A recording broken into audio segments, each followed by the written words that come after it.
जिंदगी में खुशियों की किरण कैसी आए, उसकी शुरुआत हम कर पाए। और इसकी शुरुआत करने के लिए मैं अपने परिवार से पहले विज्ञान ग्रुप से बुलाता हूं प्रीति बेटा जी को कि वे यहां पर आए और आज के हमारे इस आस्क अजय सेशन में पैनलिस्ट हैं। प्रीति बेटा जी आइए बेटे।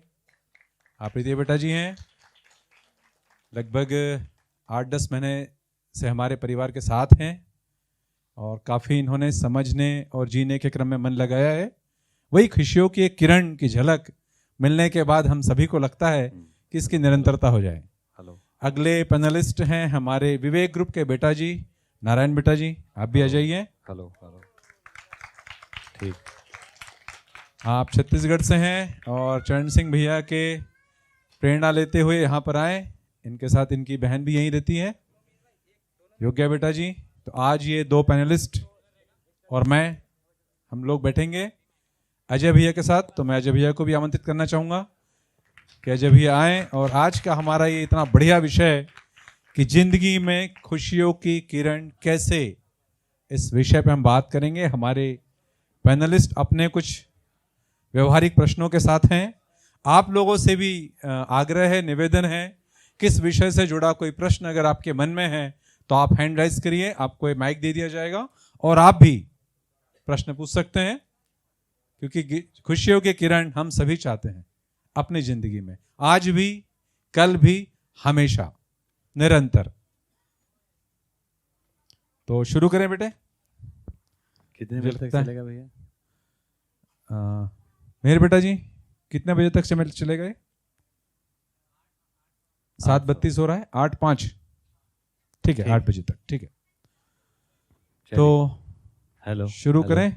आप लोग कुछ अपने तैयारी से आए होंगे या जो भी आपके मन में प्रश्न आ रहे हैं कि जिंदगी में खुशियों की किरण के साथ हम जीना ही चाहते हैं। दीपक जला के हमने घरों को रोशन किया ही है, बल्ब जला के पूरे मोहल्ले को चकाचौंध किया है, लेकिन हमारी जिंदगी में वो किरण नहीं आया, वो उजाला नहीं आया जिससे हम खुश रहें और हमारे आसपास पूरा परिवार खुश रहे। तो जो भी प्रश्न है बेटा 1 बाय 1 अपन कर सकते हैं, ठीक है। आपसे शुरू करें, आप दोनों मिलकर तय करो।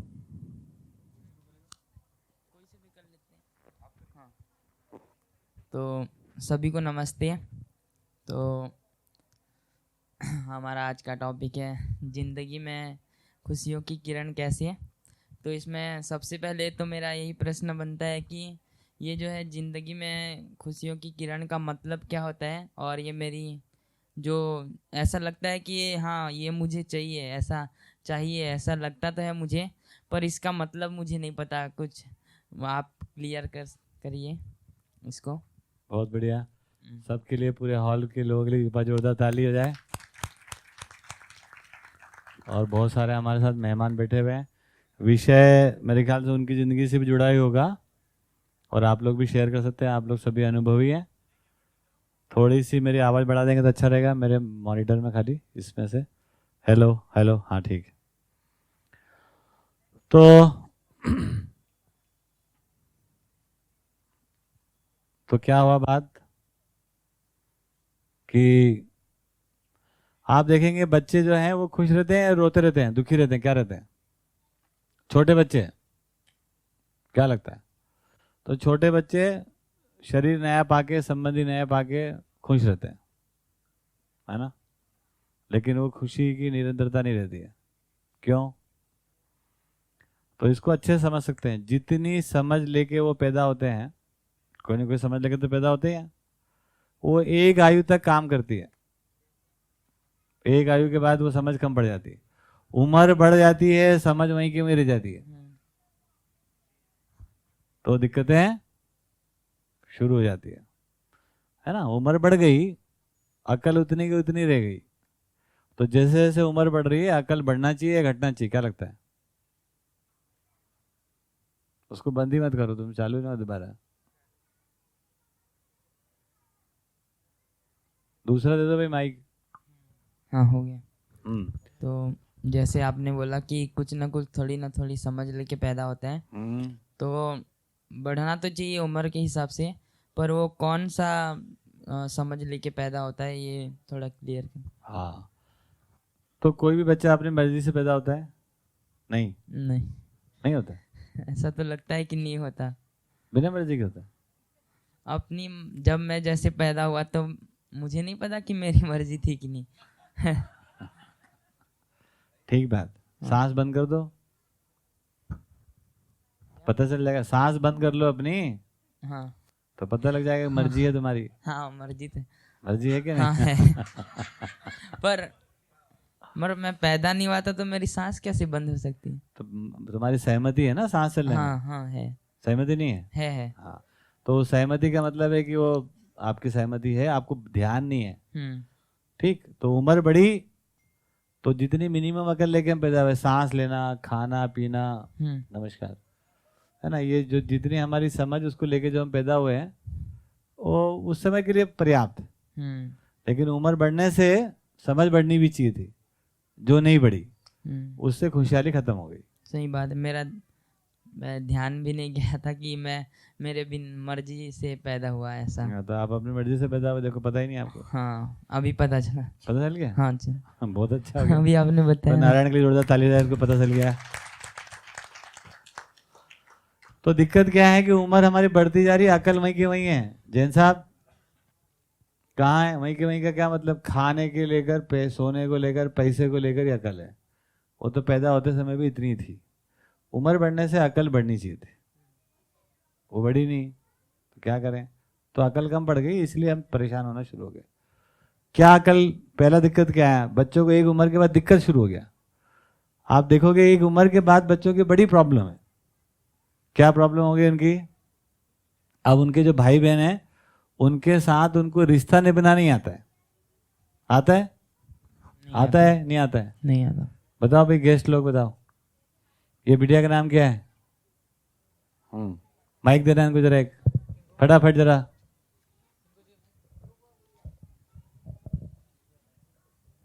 क्या नाम बेटा? वैष्णवी। वैष्णवी। आपके भाई हैं? हाँ, है ना? लड़ाई होती ही नहीं होती है? होती है। कोई हाल है उसका? मम्मी के पास जाते हैं, मम्मी क्या बताती है? आप बड़ी हो कि छोटी? बड़ी। तो मम्मी हर बार क्या बोलती? बेटा तू बड़ी है, ऐसा बोल के चुप कर देती ना? हाँ, आप ही को समझा के लौटा देती है। ऐसे हो रहा है ना? दोनों को बोलती हैं। हाँ, लेकिन हल हो रहा है क्या? फिर से समस्या आ रही कि नहीं आ रही? आ रही है। ये बहुत सही बात है। अब ऐसी कैसी समस्या आपकी मम्मी को भी आ रही है? किसके साथ? दादी के साथ, बुआ के साथ, है ना, चाची के साथ। आ रही कि नहीं आ रही? सच्ची सच्ची बताना। आ रही। अब देखिए, अकल बड़ी नहीं है। देखो, वैष्णवी की उम्र में आके प्रॉब्लम शुरू हो गई है और हम उसको कोई तवज्जो नहीं दे रहे हैं, उस प्रॉब्लम को, है ना? बता रही है तो हम क्या कर दे रहे हैं? उसको इग्नोर कर रहे हैं। प्रॉब्लम तो बढ़ रही, उम्र बढ़ रही, प्रॉब्लम वहीं की वहीं है। अब क्या हो गया? डाइवर्जेंस शुरू कर दे। मम्मी ने क्या बोला? तू बड़ी है, निकल ले, तू छोटा ध्यान रख, बहन का ध्यान रख, भाई का ध्यान रख, इसका सामान अलग, उसका सामान अलग, है ना, साइकिल अलग, टेबल अलग। ऐसे हम कर रहे हैं। हम क्या मान रहे हैं कि ये सॉल्यूशन है? ये कोई सॉल्यूशन नहीं है। भाई बहन है, दोनों को साथ साथ में जीने की समझ नहीं है। उनको चाहिए व्यवहार की शिक्षा, और व्यवहार की शिक्षा हमको देते नहीं आती, लेते नहीं आती है। तो क्या कर दिए? सामान का बंटवारा कर दिए। क्या कर देते हम? हमको क्या लगता है? सामान कम होने से भाई बहन लड़ रहे हैं, जबकि सच्चाई क्या है? दोनों को एक दूसरे के साथ, मतलब एक व्यक्ति, एक बच्चे को दूसरे व्यक्ति के साथ जीने की समझ चाहिए। उस समय वो क्या उम्र होती है? 5 साल से शुरू होता प्रॉब्लम। 5 से 10 साल में ये बड़ी सीरियस प्रॉब्लम है कि उनको समझ में नहीं आ रहा कि कैसे निभाएं, न्यायपूर्वक कैसे जिए। ठीक, और इसका कोई उत्तर अपन मिसरीलॉजी करते नहीं है। अपन क्या करते हैं? सामान दूसरा ला देते हैं, इसको अलग टेबल, इसकी अलग कुर्सी, इसकी अलग रबड़, उससे हल होता नहीं है। इस प्रकार से अब समस्या बढ़ गई। उम्र बढ़ी लेकिन समझ बढ़ी नहीं, तो समस्या बढ़ गई। तो इसका मतलब क्या निकला कि जिंदगी में खुशहाली की किरण कहाँ से आएगी? जिंदगी को समझने से आएगी। और उसका मतलब क्या है? व्यवहार करने की क्या होना चाहिए? शिक्षा। जब तक व्यवहार की शिक्षा नहीं होगी जिंदगी में कोई खुशी उशी नहीं आ सकती। और मैं जब उस उम्र में था, मतलब 5 साल से 10 साल इतना भी था, तो फिर मुझे तो लग रहा था कि मैं सही कर रहा हूँ जो कुछ कर रहा हूँ। सामने वाला गलत कर रहा है, हाँ, ऐसा लगता था मुझे। तो वो तो आज भी सबको लग रहा है। उम्र कितनी बजाय उनको सबको ये लगता रहता है। सबको ये लग रहा है। पूछो कि मैं तो सही हूँ, मोदी जी को लगता है मैं सही हूँ, कांग्रेस वाले गलत। तो ऐसा क्यों लगता था? इसीलिए लगता है। बिल्कुल सही बात है। ऐसा इसलिए लगता है कि जब आपकी समझ कम है, उतनी की उतनी है, वो बच्चे जैसी है ना, तो क्या हो गया, उसमें हम अपने को ठीक मानते रहते हैं और दूसरे गलत मानते रहते हैं। जबकि प्रॉब्लम क्या है, हमारा ठीक होने का कोई मतलब पता चला नहीं, क्योंकि जब तक हमको व्यवहार करने की शिक्षा नहीं हो जाती, शिक्षा का मतलब ये है व्यवहार करने की शिक्षा। रोटी खाने की शिक्षा नहीं चाहिए, नोट कमाने की शिक्षा नहीं चाहिए। जैन साहब, शिक्षा का मतलब क्या है? गाय भैंस हाथी घोड़ा सब खाना खाते कि नहीं खाते? उनको शिक्षा चाहिए? नहीं चाहिए। तो नेता बनने के लिए शिक्षा चाहिए? नहीं चाहिए। अभिनेता बनने के लिए चाहिए? नहीं चाहिए। तो शिक्षा काय के लिए चाहिए? दूसरे मनुष्य के साथ कैसे न्यायपूर्वक जिए, इसकी शिक्षा चाहिए। तो वो हुई नहीं। हम कितने अच्छे स्कूल में भेज दो, कितने बढ़िया कॉलेज में एडमिशन करा दो, वहां पर व्यवहार करने की शिक्षा पढ़ाते हैं कहीं? आप बताओ सर, माइक दो भैया को, बड़े सीनियर। हाँ आप हाँ बताइए, कौन से स्कूल कॉलेज में पढ़े थे आप? पढ़ाई हुई कि नहीं हुई? हाँ, पढ़ाई हुई है। पढ़ाई हुई कि साक्षरता हुई? केरला में हुई। केरला में सबसे ज्यादा पढ़ाई वहीं होती लोगों की। हाँ बताओ, क्या पढ़ाई करके आए? मैं तो बीएससी पढ़ाई करके आया। बीएससी पढ़ाई किया, कभी व्यवहार की शिक्षा पढ़ाई? नहीं, व्यवहार की शिक्षा पढ़ाई नहीं। तो काय की पढ़ाई? फिजिक्स क्या करें? हैं? रोटी बनाना सीखे, उसके लिए फिजिक्स चाहिए, मना नहीं है, लेकिन फिजिक्स से रोटी ठीक बन सकती है ना। लेकिन व्यवहार की शिक्षा अगर नहीं होगी तो जिंदगी ठीक नहीं हो सकती। हाँ या ना? हाँ, जिंदगी ठीक है, व्यवहार का शिक्षा होना चाहिए ना। नहीं हुई ना। देखो बताए गए। और भी कोई पढ़ के लिख के आया हो अच्छे कॉलेज से, MIT से, IIT से, बताए कहाँ व्यवहार की शिक्षा पढ़ाई जा रही है? मेरी जानकारी के अनुसार तो हिंदुस्तान में पहली जगह जहाँ बैठे यहाँ व्यवहार की शिक्षा हो सकती है। हम लोग हाथ पांव मार रहे हैं कि हो जाए कभी। ठीक, ये बात समझ में आई? तो एक उम्र के बाद हमको चाहिए थे व्यवहार की शिक्षा। एक उम्र के बाद क्या चाहिए? उम्र और बढ़ रही है, जैसे जैसे उम्र बढ़ेगी समझ बढ़नी चाहिए। समझ रहे हैं? तो एक उम्र तक हमको चाहिए व्यवहार की शिक्षा, दूसरी उम्र तक चाहिए मानव की जिंदगी का लक्ष्य क्या होना चाहिए, मानव जिंदगी का उसकी शिक्षा, उसको बोलते हैं विवेक की शिक्षा। और एक उम्र के बाद होना चाहिए दिशा की शिक्षा, कि किस दिशा में जाएं हम, है ना, विज्ञान की शिक्षा। समझ गए बात? तो ऐसे उम्र बढ़ने से ये सब बढ़ना चाहिए। तो ये तो हो ही नहीं, तो उम्र बढ़ गई, शरीर बढ़ गया, हम बाप बन गए, अकल उतनी की उतनी, धेले बराबर। कितनी धेले बराबर? पैसे के लिए, सामान के लिए दो बच्चे कैसे लड़ते हैं, वैसे ही हम लड़ते हैं, है ना। तो जिंदगी में खुशहाली नहीं है। तो खुशहाली आ सकती है, क्योंकि भगवान देगा नहीं खुशहाली, पक्का मान लो आप। किसी को मिला है भगवान? नहीं, मुझे तो नहीं मिला। पैसे मिले, मिल गए, भगवान मिला नहीं, तो खुशहाली मिली नहीं, भगवान से तो नहीं मिलेगी। और पैसे मिल गए लेकिन पैसे से खुशहाली नहीं, क्योंकि समझ से खुशहाली है। ये बात समझ गए? तो ज्ञान की शिक्षा मतलब व्यवहार का ज्ञान, जिंदगी का लक्ष्य का ज्ञान, और जिंदगी में सही गलत की दिशा को हम पहचान पाए, क्या सही है, ये 3 भाग में एजुकेशन चाहिए। समझ गए? अगर इन 3 भागों में एजुकेशन हो जाता है तो हमारी जिंदगी में खुशहाली रहती है। सिंपल सी बात। जिस खुशहाली से बच्चे पैदा होते हैं उसी खुशहाली तक रह सकते हैं। फिर उतने ही उत्साह से, उतने उमंग से नाचते कूदते बच्चे कैसे नाचते रहते हैं? कितनी एनर्जी रहती है उनमें? कहाँ से आती है? खुशहाली ही एनर्जी है। ठीक, बढ़िया। नेक्स्ट। तो चाचा जी, मेरा भी एक क्वेश्चन है कि अभी हमारी जो खुशी है किसी व्यक्ति से जुड़ी हुई है या फिर किसी कार्य से जुड़ी हुई है, या फिर किसी साधन या चीज़ से भी जुड़ी हुई है, तो यहाँ पर हमारी खुशी की डिपेंडेंसी दिख रही है। तो बचपन में भी ऐसी थी, हाँ है ना? हाँ, तो बचपन से। अकल बढ़नी चाहिए थी। हाँ, अकल बढ़ के कहाँ आनी थी खुशहाली? किसके पास आनी थी? हमारे पास अपने हाथ में आनी चाहिए थी। हाँ। हमारी खुशी हमारे हाथ में आ जाए, हाँ है ना? तो उसके लिए समझ चाहिए। तो प्रश्न बताओ क्या है इसमें? हाँ, तो बस ये डिपेंडेंसी कैसे ख़त्म हो, अपनी खुशहाली की डिपेंडेंसी जो दूसरों से बनी हुई है या किसी चीज़ से बनी हुई है। तो हाँ, तो उसकी दो बातें हैं, सिंपल सी बात है कि जिंदगी समझ में आ जाएगी तो क्या हो जाएगा? अपने हाथ में आ गई। और जिंदगी जब सफल समझ में आ जाएगी तो क्या हो जाएगा? वो जिंदगी साथ साथ है, अकेले अकेले तो है नहीं, है ना? तो जिंदगी साथ समझ में आ जाएगी तो हम सफ़र मिल जाएगा। हम सफ़र हो गए तो खुशहाली बढ़ती चली जाएगी। अभी क्या है, हम एक छत के नीचे रहते हैं, एक साथ नहीं रहते। हाँ या ना वैष्णवी? एक छत के नीचे रहते हैं कि एक साथ रहते हैं? हम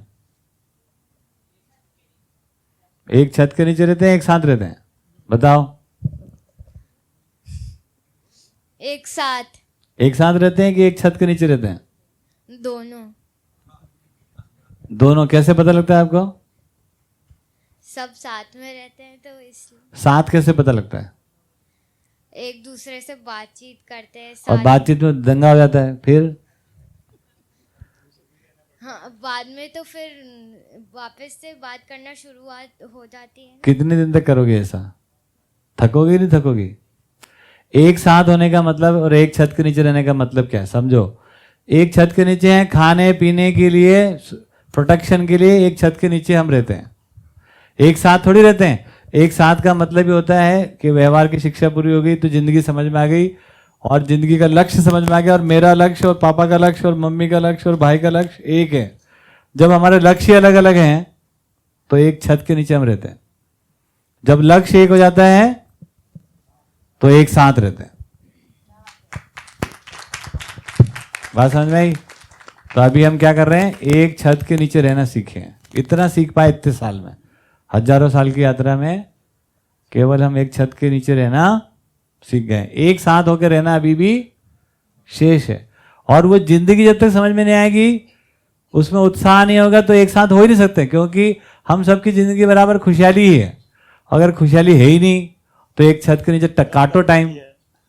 इसीलिए घर में मन कम लगता है मिश्रा जी, बाहर ज्यादा लगता है। लगता है कि नहीं लगता बाहर? बताओ मिश्रा जी को फोन दो, माइक। घर में ज्यादा मन लगता है कि बाहर ज्यादा मन लगता है? सच्ची बताना। दोनों जगह ही मन लगता है सर। हाँ, कहाँ पे ज्यादा? घर पे ही ज्यादा लगता है। घर पे ज्यादा लगता है, ठीक है ना? तो अगर लक्ष्य एक है, हाँ लक्ष्य एक है हाँ। तो बढ़िया हो जाएगा। तो लक्ष्य अलग अलग हो तो फिर कैसे घर होगा? फिर दीवारें बनेगी बीच में। वो तो दीवार हो जाएगी तो फिर अपने आप बन जाएगा लक्ष्य अलग अलग। तो लक्ष्य अलग अलग है इसलिए दीवार बनती है। दीवार बनने से लक्ष्य अलग अलग नहीं होता है। बात समझे? तो अभी क्या हो गया, मानव जाति अलग अलग लक्ष्यों में जी रही है, इसलिए हम लोग एक साथ हो ही नहीं पा रहे हैं। कभी भी नहीं हो सकते हैं, इस तरीके से कभी भी नहीं हो पाएंगे। तो मानवीय लक्ष्य को समझेंगे, शिक्षा होगी व्यवहार की, विवेक की, ज्ञान की, तब जाकर वो हम एक हो पाएंगे। ठीक है ना? इसको बढ़िया समझ सकते हैं जी। नेक्स्ट। हाँ जी, ऑडियंस में से कोई पूछ सकते हैं? ये बिटिया कुछ मन हो रहा है पूछने का, बताओ भाई। आप ही का क्या नाम है आपका? माइक दीजिए। विधि। विधि किस बात की? खुद की। लड़ाई के झगड़े की? नहीं। क्या करते हैं विधि? मैं डेंटिस्ट हूँ। आओ, अच्छा आप तो आ चुके हैं। हाँ बढ़िया, नवनीता के साथ आई हैं जी। तो ये हमको समझना ही पड़ेगा कि अभी हम एक साथ होके जी रहे हैं या एक छत के नीचे जी रहे हैं। तो मानव जाति अभी इतनी विकसित नहीं हो पाई कि हम लोग एक साथ जीने लायक हो जाएं, है ना? इसीलिए आप देखते हो कि एक से अधिक आदमी कहीं भी इकट्ठा हुए, ये खटर पटर चालू हो गई। और अपने मालवा की भाषा में कहीं बोला अपन, 4 बर्तन रहेगा तो बजेगा ही बजेगा। ऐसो मान के हम चल दिया, अंतम बोलो घर में मजा आवे तुम्हारे, कहीं तरह आ जाए। बताओ, तो आदमी को बर्तन मानते हैं, है ना? तो कैसे काम चलेगा? दूसरी बात देखो, बर्तन कभी भी अपने आप नहीं खटकते हैं, आदमी खटकाते हैं उसको। नहीं, भाभी नाराज हो फिर देखो कैसे बर्तन किचन में से आवाज आती धड़ाधड़, और उस पर से आप मेहमान ले जाओ कि आ जाओ जब भैया कचौरी खिलाएंगे आपको, अब क्या होगा? बजेंगे बजेंगे। और फिर भी आप बोलोगे सुख चैन की जिंदगी चल रही है। हमने क्या कर दिया, अपने आप को ऐसा मानते चले जा रहे हैं, मानते चले जा रहे हैं। तो एक घर के अंदर अनेक घर बना दिए हमने। एक घर के अंदर अनेक घर हैं। ड्राइंग रूम में आपकी चलती है, किचन में जाके चलाओ देखो एक बार, हालत सही, चाहे विधायक हो, चाहे मंत्री, चाहे कोई संतरी हो, क्योंकि वो उनका डिपार्टमेंट या आपका डिपार्टमेंट। बांट क्यों लिया आपने? क्योंकि एक साथ नहीं चल रहे हैं, तो आपने अपने एरिया बांट लिए। तो वो खाली एरिया नहीं बटे हैं, वो जिंदगी से जुड़ी नहीं रही है, तो बांट लिया मैंने, अपने अपनी सल्तनत है। ठीक है, ऐसा इस प्रकार से चल रहा है। बात समझ में आया? तो मनुष्य का सबसे बड़ा संकट क्या? किरण कहाँ है उत्सव की? कहाँ से आएगी खुशहाली? कहाँ से आएगी? जब हम लोग एक साथ होते हैं, एक लक्ष्य के साथ, समझदारी में ही हम एक हो पाते हैं। सही में एक, गलती में अनेक। सही में एक, गलती में अनेक। अनेकता में कोई एकता नहीं हो सकती है, सही में एक में एकता होती है। यहां पर क्यों लोग इतना खुशहाली बनाते हैं कि ज्यादा खाने को मिलते हैं एमसीवीके में? क्यों भाई? कैलाश भैया बताओ, कितने साल से देख रहे हो आप एमसीवीके में? माइक देना कैलाश भैया को। कहाँ है माइक? हाँ, कितने साल से देख रहे हो? यहाँ करीबन 15 से 17 वर्ष हो गए। हाँ, तो बताओ किस बात की खुशी है हमको? ये आपस में है ना, बिल्कुल ठीक बात। जिंदगी जब तक हमारी आदमी की जिंदगी से जिंदगी जुड़ेगी नहीं ना, तब तक उसमें कोई मतलब वो नहीं आता है, व्यवहार में नहीं आएगा। जब तक कोई हारमोनी नहीं आएगी तो कोई खुशहाली नहीं बनती। पड़े रहो अकेले। तो ये बात समझ में आना चाहिए। तो भीड़ इतनी हो गई, लेकिन हम सब अकेले हैं, घर में भी अकेले, बाहर भी अकेले। क्या हो गया? ऐसा मातम सा छाया हुआ है। छाया कि नहीं छाया? सब कुछ होते हुए भी मातम है ना? भीड़ में भी अकेले। ये बात समझ में आ गई? ठीक है ना? तो जिंदगी में जैसे जैसे उम्र बढ़ रही है, हमारी समझ बढ़ना चाहिए। जी,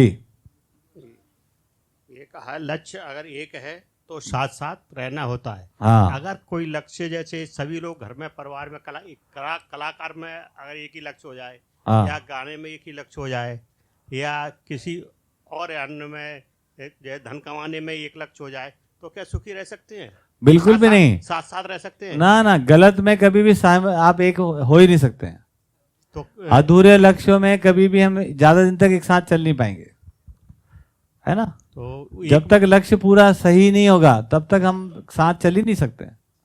जैसे थोड़ी देर के उदाहरण लेते हैं, आपने जो बात कही उसको शॉर्टकट में समझाएं कि मेरा भी लक्ष्य कचौरी खाने का और ये मखन भैया का भी लक्ष्य कचौरी खाने का, हम दोनों के पटने लग जाएगी। ऐसा हो सकता है, ऐसा लग सकता है आपको, लेकिन ऐसा है नहीं। क्योंकि जैसे कचौरी खाने जाएंगे तो पहले कौन खाएगा? उसमें विवाद होगा। पहले मेरे को चाहिए कि पहले इनको मिले, यहाँ लड़ाई शुरू हो जाएगी। फिर किसी को मीठी चटनी चाहिए, किसी को हरी चटनी चाहिए, फिर किसी को एक खाने की दो, फिर किसी को खाने के बाद क्या होता है। तो ये हमको समझना पड़ेगा कि सुविधा का, संग्रह का, नृत्य का, खाने पीने का यदि हम लक्ष्य बना भी लेवे, तो हम एक मत होकर नहीं चल सकते हैं। मतलब वो एक कॉमन ही लक्ष्य है पूरी मानव जाति का। बिल्कुल, उसी में साथ साथ बिल्कुल बिल्कुल।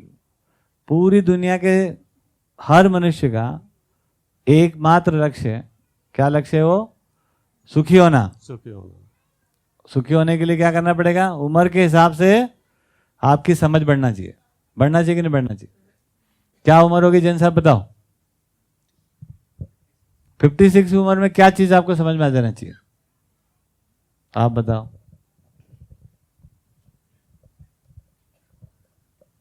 बीस साल वाली समझ मत बताना।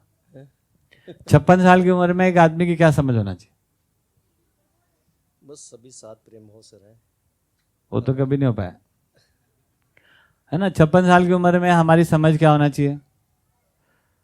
जो 20 साल के, 25 साल के युवा हैं, वो कैसे ईमानदारी से, मेहनत से जी सकें, उनको हम जीने की प्रेरणा दे सकें। कैसे एक अच्छी शिक्षा, कैसे व्यवहार की शिक्षा में वो लोग जाएं, कैसे वो अपराधी न बने, उपकारी बने। सही। और ये योग्यता हमारी होना चाहिए, चाहत नहीं, है ना? ये योग्यता हमारी होना चाहिए कि ये उम्र कोई नोट कमाने की उम्र है क्या?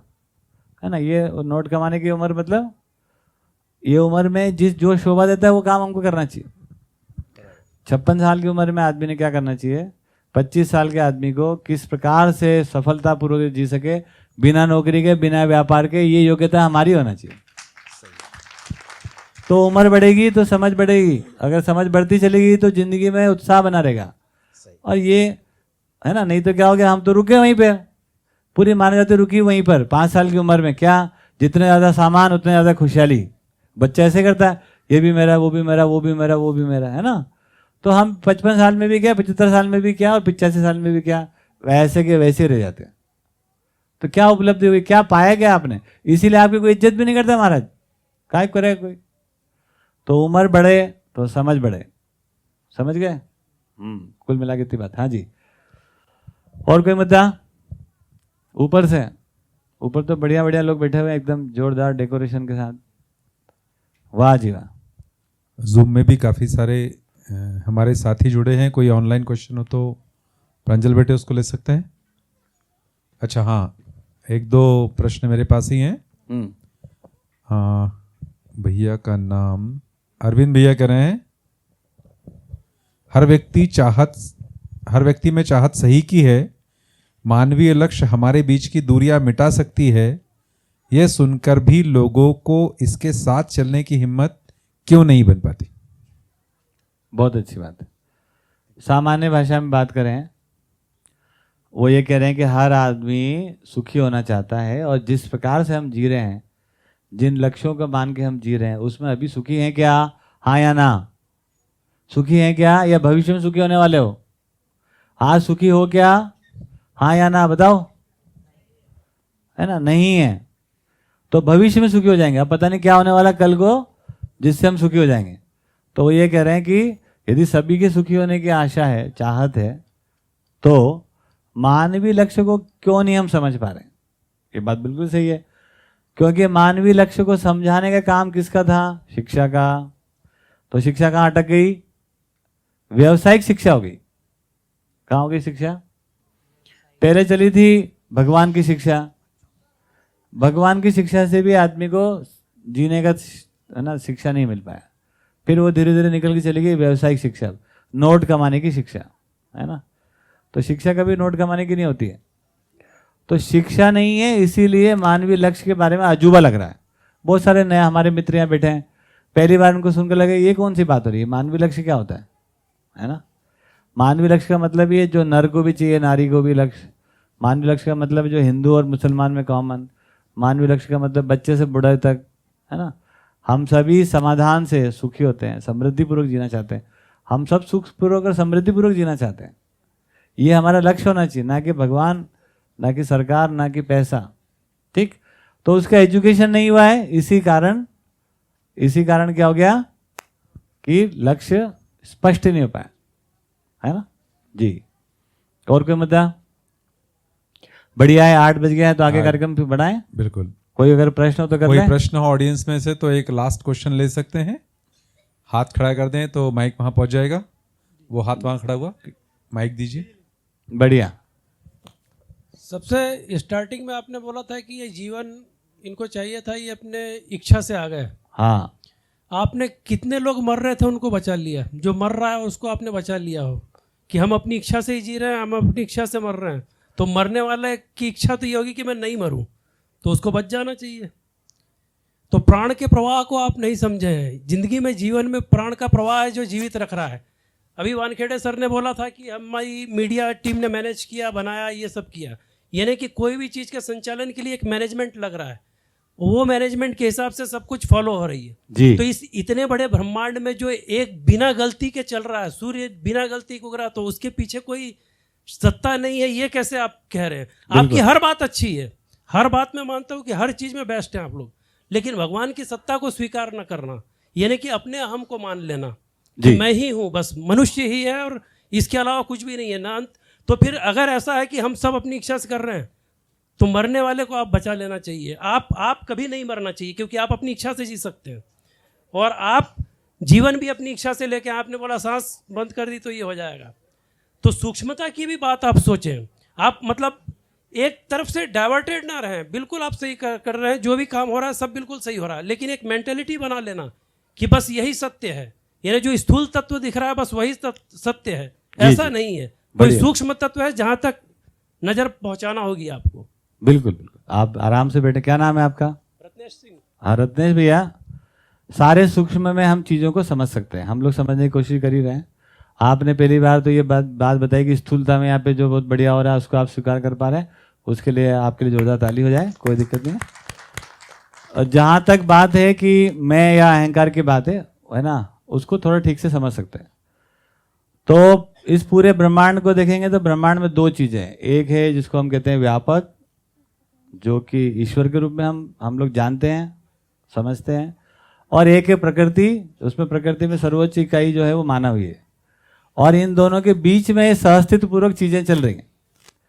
तो आपने ये जो अनुमान लगाया कि हम बाकी सूक्ष्म मुद्दों पे हम बात नहीं करते हैं, जानते नहीं है, वो अनुमान थोड़ा सा अभी जल्दी हो रहा है। तो मुझे लगता है उसके लिए थोड़ा समय निकालिए, और जितने भी तरीके से आपको सूक्ष्मतम बातें करनी हो उसके लिए हम तैयारी रहते हैं, करते ही हैं। संयोग से अभी एक यहाँ पे 1 महीने का शिविर ही चल रहा है, जिसमें ब्रह्मांड की जितनी भी सूक्ष्मतम चीज़ें हैं जो हर मानव समझना चाहता है समझ सकता है, और जिसके समझे बिना उसमें कोई खुशहाली हो नहीं सकती है, उन सभी मुद्दों को अब यहाँ पर समझने का काम हो रहा है। और उसका भी कारण क्या है? क्योंकि एक नई रिसर्च आई है जिसका नाम है सहअस्तित्ववाद मध्यस्थ दर्शन। उसमें ब्रह्मांड में जो भी चीज़ें हैं, एक है ईश्वर व्यापक, और वो कर्ता रूप में नहीं है, वो होने के रूप में है, और एक है प्रकृति इकाई जो करने के रूप में है। और इन दोनों का सहअस्तित्व है, करते हम ही हैं, होता नियम अनुसार ही है, और ये नियम अस्तित्व में है। इसीलिए सभी चीज़ों को ठीक ठीक समझना ही कुल मिला के समझदारी है। उसमें अधिक मानना या कम मानना ना समझी है ना। तो आपका ध्यान बहुत अच्छा दिलाया आपने, लेकिन हमारा ध्यान पहले से ही उस पर। केवल आपसे रिक्वेस्ट ये करेंगे कि अभी 1 महीने का ऑडियो चल ही रहा है, 10 दिन का शिविर हो गया, आप उसको ऑनलाइन सुन सकते हैं, और यदि उसके बाद भी यदि कोई मुद्दा छूट जाता है मुझे फ़ोन कर सकते हैं। दुनिया में जितने आवश्यक मुद्दे हैं मनुष्य को समझने के लिए, उस पर यहाँ पर शिक्षा हो रही है, मानना भर नहीं, जानने की शिक्षा। तो इतना सा निवेदन है। तो जो भी करने वाला भाग है इस अस्तित्व में, जो करता है वो मानव ही है, दृष्टा है वो मानव ही है, भोगने वाला मानव ही है। अस्तित्व सहअस्तित्व रूप से नित्य वर्तमान है। ये बेसिकली थीम लाइन पे हम लोग काम कर रहे हैं, उसको आप कभी आके समझिए। जो मैंने कहा कि भगवान घंटी बजा के हम सुखी होना चाहते हैं, ये बिल्कुल सच बात है, ऐसा हो नहीं सकता। क्योंकि अगर हम समझेंगे नहीं तो भगवान को आप घंटी बजा के खुश नहीं कर सकते। हाँ, करता तो मनुष्य ही है। बस उसी पे बात हो रही है। तो आप इसको आगे विस्तार समझेंगे तो शायद ज्यादा अच्छा रहेगा। बहुत बढ़िया रत्नेश भाई, पधारिए, कभी आइए। जोरदार ताली आपके लिए। जोरदार तालियां। हाँ जी। आज का अच्छा एक प्रश्न और। हाँ बिल्कुल बिल्कुल। मेरा कोई प्रश्न नहीं सर, मैं first time myself Mahesh Patel from Pivda से ही हूँ। हाँ महेश भाई आइए ना। एक चीज देखा मैंने जी कि मनुष्य का अपने आप में एक मनुष्य जामा है, और भाई साहब ने कहा कि कोई मरेगा नहीं, कोई नहीं, जो भी सृष्टि पे है वो एक दिन फना होना है, विनाश होना है। तो इस पे अपन अपने आप में ही मालिक है, अपने आप में ही सब कुछ है, और अपने आप में ही ढूंढना पड़ेगा। ये भाई साहब बोल रहे हैं कि ये बहुत फैक्ट है कि समाज में व्यवहार सबसे बेस्ट, कोई क्वालिफिकेशन नहीं है, कोई कुछ नहीं है। आदमी का व्यवहार ही आदमी से आदमी को जोड़ता है, और वो बहुत ज़रूरी है। बिल्कुल ठीक। और भाई साहब ने जो बोला कि आप मरते हुए को रोकना ये दुनिया में इम्पॉसिबल केस है, ये कोई रोक नहीं पाया है। ये तो सृष्टि का विधान है कि जो बना है वो विनाश होगा। बुल्ले शाह ने कहा, जो तुम आंखों से देखो सब कोई आलम फानी है। ये पहले ही कहे गए अपने संत महात्मा की, जिसने भी जो बनाया है वो फना होना है। That's all. Okay then. बहुत बढ़िया महेश भैया, बढ़िया, बहुत अच्छा। चर्चा आगे करते रहेंगे हम लोग, आप तो गांव के हैं, कभी मिलेंगे दोबारा। हाँ जी, बहुत बढ़िया। आज का ये सत्र हम पूरा करते हैं क्योंकि समय भी हो गया और आज उत्सव का दिन भी है। जैसे हम पूरा परिवार 2 महीने में एक बार उत्सव मनाते हैं। उत्सव तो हर पल है, उसका प्रस्तुतिकरण 2 महीने में एक बार होता है। तो और बाकी काफ़ी सारे लोग ऑनलाइन भी जुड़े हैं, उनके लिए भी मेरा एक निवेदन कि आने वाले दिसंबर माह में 7 दिन का एक परिचय शिविर यहाँ होगा, जिसमें उन सारे सवालों के जवाब जो एक मानव होने के नाते हमारे मन में आते हैं। हमने सुना तो बहुत है मन के बारे में, वृत्ति के बारे में, चित्त के बारे में, आत्मा के बारे में, लेकिन वास्तविकता में है क्या, कैसे मुझसे जुड़ा हुआ है, इन सब प्रश्नों के बारे में बात होती है। तो मेरा निवेदन, जैसे अभी हम परंपरागत शिक्षा में 15-15, 20-20 साल लगाते हैं केवल इस बात के लिए कि हमारे शरीर की आवश्यकता पूरी होती रहे, कोई व्यवसाय हम कर पाए, कोई नौकरी हम कर पाए, 7 दिन अपनी जिंदगी को खुशहाली से हम चला पाए, इसके लिए एक आपसे आग्रह है, निवेदन है कि जो लोग भी ऑनलाइन काफ़ी सारे लोग हैं, वो लोग, उनसे भी आग्रह है, अपने परिचित, अपने संबंधियों को बताएं, और आप लोगों में से भी आग्रह है कि जरूर इस शिविर में आप आज आएँ, रजिस्ट्रेशन करा लें समय से, ताकि आपका स्थान सुरक्षित रहे। इतना कहकर मैं इस आज के आस्क अजय सेशन को पूरा करता हूं, और अगला कंटिन्यूएशन में हमारा जो उत्सव है, किरणोत्सव जिसको नाम दिया है, उसकी शुरुआत हम करते हैं।